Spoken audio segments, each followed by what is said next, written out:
ও মনের মধ্যে তোমাকে ফুবো ভাই আছে মনে আর এই বেলি ধরেন আপনার সামনে যত গ্রাহক আছে এরা ভাবতেছে যে বিদ্যুৎ নাই কে শুধু জায়গা এইদিকে তো সবাই ভাবতেছে বিদ্যুৎ নাই আর এই লাইনে তো ওই সামনে জায়গা বাসা হেরা দোকানদার করে কেটে হেরা তো দোকানে আরামসে করতে হ্যাঁ হ্যাঁ কিন্তু আপনি তো এনে শব্দ পাইছেন এটা সামান্যটা ঠালে বিদ্যুৎ আমি পাই না আমি দোকানে আমার বাসার ওই তো বাইতে কইছি এনে পাই দেখছে আগুন জ্বলছে এই পরে আমাকে বাসা দিয়ে ফোন বিদ্যুৎ এই বেল শুধু শুধু কই বন্ধ করেন এটা সবসময় মাথায় রাখবেন ছিদ্র আছে দেন দিয়ে বিদ্যুৎ কোনো না কোনো কারণে বন্ধ হয় সব সময় হ্যাঁ তো মাইকিং করে যদি বেশি ইয়ে হয়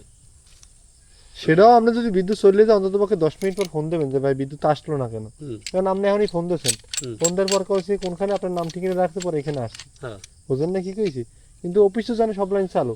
আর যদি বন্ধ থাকে আমরা অফিসে ফোন দিলেই বলতে যে এই জন্য সমস্যা আছে বা এই কারণে কাজ করতেছে এই জন্য বন্ধ আছে দেন আপনার এই সেকশন অত যদি এখানকে ফোন দেয় যে ভাই ওখানে লোক গেছে দেখতেছে বুঝেন না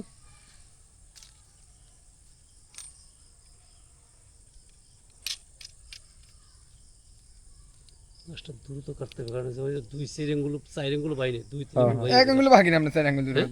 দুই আঙ্গুল বাকি না কারণ বৃষ্টি পড়লে গাছটা কাদের আমার বড় বইনিস আচ্ছা না কথা বলেন আমরা আমগুলো বাইরে আমি ফোনে কথা বলেন কারণ এটা কাড়াই লাগবে লাইন বন্ধ করে দিলে এটা আপনারা আমরা সর্বোচ্চ সহযোগিতা করব বুঝছেন 2-3 ঘন্টা লাইন বন্ধ রাখলি যেমন এটা গাছে কাছাকাছি আইছে আর এখন লাগবে না খালি নামাই দিয়েইলে তারপরে গোড়া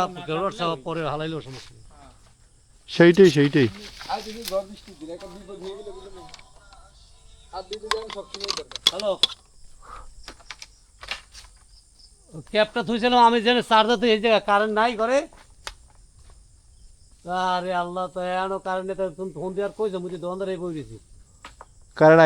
আইবে না আমরা আসছি এখন কারেন্ট আসবে কোনো সমস্যা নেই দুশ্চিন্তার কোনো কারণ নেই মিনিট লাগবে কারেন্ট লাগাইতো না ওই গোড়াই হবে লাগে ওই ইসের ওই ক্যাপ